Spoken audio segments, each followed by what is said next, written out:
ॐ असतो मा सद्गमय तमसो मा ज्योतिर्गमय मृत्योर्मा अमृतंगमय। ओम शांति शांति शांति। सबको नमस्कार।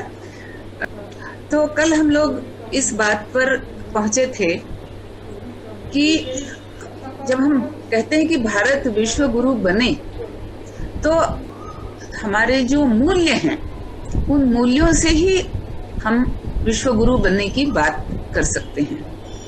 हमारे विचारों का अधिष्ठान क्या है, हमारे कर्मों का अधिष्ठान क्या है, हमारे देश का तत्व दर्शन कैसा है, इस बात से ही कोई किसी राष्ट्र की संस्कृति तय होती है। यूट्यूब चैनल का नाम या लोगो तो फ्लाइंग बीस्ट बोलता है। मैं ये देखती हूँ कि जो सबसे महत्व का विषय है पूरे संसार में, क्योंकि वह विषय हमारे विचारों की दिशा को निश्चित करता है, और वह विषय है तत्व दर्शन, जिसे हम हिंदी में दर्शन शास्त्र कहते हैं, या मराठी में तत्वज्ञान कहते हैं, या इंग्लिश में फिलॉसफी कहते हैं।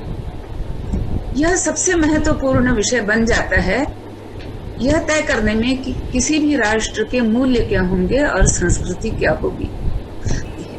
कोई भी संस्कृति उसके तत्व दर्शन का अधिष्ठान लेकर के ही जीवित रह सकती है, उन्हीं मूल्यों के साथ जीवित रह सकती है। अगर हम ये मानते हैं, जैसा कि पतंजलि योग सूत्र में कहा गया है, कि अगर कोई व्यक्ति अहिंसा नामक जो महर्षि ने जो यम और नियम बताए, उसमें जो 5 यम उन्होंने गिनाए, उसमें सबसे पहला यम है अहिंसा। अब मुझे यहाँ पे आपको बताना चाहिए कि यम शब्द जो है, इसका प्रयोग हमारे वाङ्मय में 2 तरह से किया जाता है। एक मृत्यु की देवता, और वह केवल मृत्यु की देवता नहीं है, वह आपके पाप और पुण्यों का हिसाब रखने वाली भी देवता है। ऐसी देवता का नाम है यम। और दूसरा, आपके अंतर मन को अत्यंत पवित्र और शुद्ध करने वाली जो बातें हैं, उनका नाम भी है यम।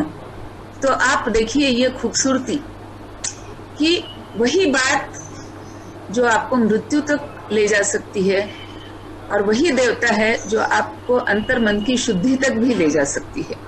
खैर, तो जो पतंजलि मुनि ने ये वर्णन किया है कि जो साधक यम जो 5 मैंने बताए, इनमें से अहिंसा नामक यम का अगर कोई साधक पालन करता है, तो उसके आसपास का परिवेश ऐसा हो जाता है कि उस परिवेश के अंदर अगर एक सिंह या व्याघ्र भी अगर आ गया, तो वह भी अहिंसक हो जाता है, और उसके आश्रम में सिंह, वाघ, गाय, हरिण, ये सारे के सारे मिलजुल करके रहते हैं, क्योंकि इस मुनि ने अहिंसा नामक यम की साधना इतनी पराकाष्ठा से की है।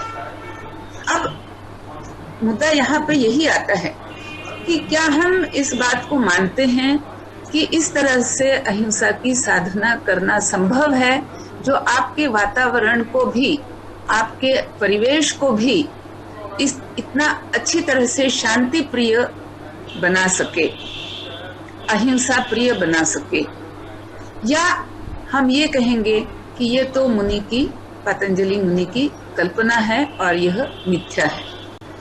तो हमारी संस्कृति आगे चल करके कैसी बनेगी, इसका उत्तर भी इसी बात पर निर्भर करता है कि हमें ये जो अपनी संस्कृति की बातें कही गई हैं, अपनी फिलॉसफी की बातें कही गई हैं, इनसे हमारा परिचय है कि नहीं है, और अगर है तो यह परिचय हमें किस तरह से स्वीकार्य है।